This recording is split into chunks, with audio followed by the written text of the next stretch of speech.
La serre, donc la serre qu'on voyait tout à l'heure. Donc ici au centre, vous pouvez voir principalement, en fait même exclusivement, des plantes carnivores. Donc c'est principalement des Darlingtonia, Californica et quelques Dionnées. Alors ici tout au pourtour, donc sont tout ce qui est entre guillemets salade pour le néophyte. Là on voit des oignons, mais enfin ici ce sont des salades sur tout le tour ici. Donc c'est-à-dire qu'il y a des salades d'hiver, il y a ici on voit de la mâche aussi, et alors ici du pourpier. Donc pourquoi des salades? C'est parce que simplement la serre l'ayant depuis peu, je me suis dit qu'est-ce que je vais faire en hiver, et comme je devais entre guillemets me dépêcher, je me suis dit finalement autant mettre quelque chose d'utile et qui pousse en hiver. Et donc j'ai mis en fait simplement ces trois éléments-là.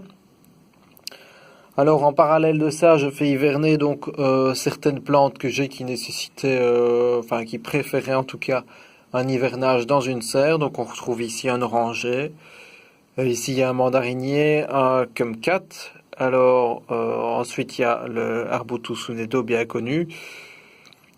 Alors ensuite il y a un petit olivier,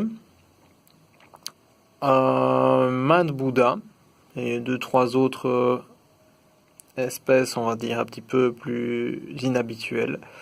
Alors, ce que je voulais dire aussi, c'est que je suis assez satisfait du chauffage ici. Si vous hésitez à en acheter, voilà, moi j'ai acheté un BioGreen Phoenix.